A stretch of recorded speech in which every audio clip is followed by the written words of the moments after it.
Koyuki was known throughout high school as the coldest and most unapproachable girl in school. She never smiled, barely spoke to anyone, and always kept her distance. To everyone around her, she looked like someone who simply hated people. But the truth was far more painful. Back in middle school, Koyuki was constantly bullied by both her classmates and the very friends she trusted.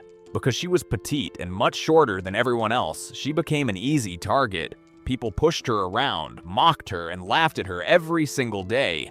And since she was naturally shy and never fought back, the bullying only got worse over time. And what hurt Koyuki the most was that no one ever took her pain seriously. To them, it was all just a joke, harmless teasing between friends. But those jokes slowly destroyed her confidence, leaving deep emotional scars that made her afraid to open up to others. Now in high school, things were quieter. Koyuki no longer had to deal with the constant torment she had experienced before. And although she still preferred being alone, she found comfort in the peaceful atmosphere around her. Then one day, even though Koyuki claimed she liked being alone, she started wondering why everyone seemed so intimidated by her. Curious, she stood in front of her mirror and awkwardly practiced different smiles. Unfortunately for her, a boy named Minato happened to walk by and caught her right in the middle of it, startling her. Smiling, he apologized and said he had no idea she could make such funny faces since he had always thought she was the more reserved type.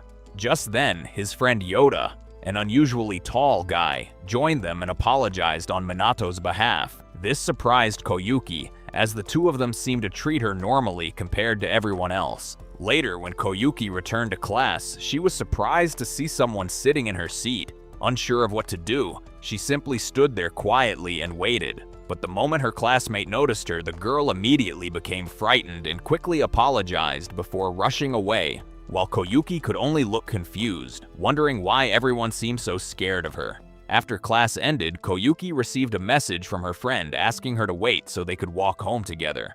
Koyuki agreed and immediately started counting down, telling her friend to hurry up. Panicking, the girl quickly rushed over to meet her, making Koyuki laugh at how seriously she was taking it.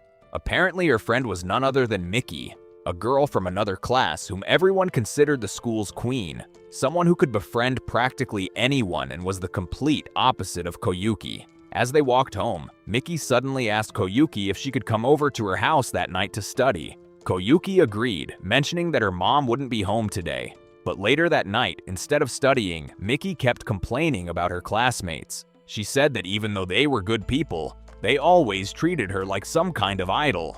Because of that, she felt pressured to live up to their expectations. She couldn't joke around or act naturally and always had to behave perfectly. It was completely different from middle school, where she could be herself because everyone treated her like a gorilla instead. Hearing this, Koyuki suggested that maybe she should just act like herself in front of them. But Miki only let out a tired sigh, saying even if she wanted to, it wasn't that simple. The moment she stepped into that classroom, she automatically slipped back into her perfect girl act before she even realized it. She then admitted that it sometimes felt like her real self had never even existed in the first place. Thinking about it more deeply only made her feel depressed because she no longer even knew who the real her was anymore. Koyuki then tried to comfort her, saying that she didn't need to worry so much about whether she was an idol or a gorilla. Some people would want to stay by her side, while others simply wouldn't, and there was nothing wrong with that.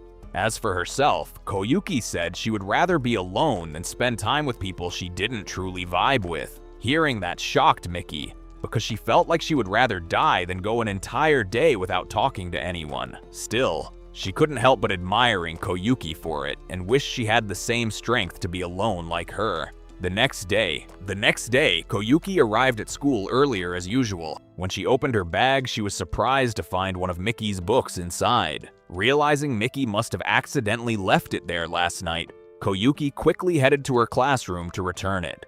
Just as Koyuki was about to enter Miki's classroom, she suddenly bumped into Yoda, the tall boy from yesterday. Caught off guard, she nearly lost her balance, but fortunately he quickly caught her before she could fall. The sudden closeness surprised Koyuki even more when Yoda leaned his face closer to hers. Flustered, she wondered what he was doing.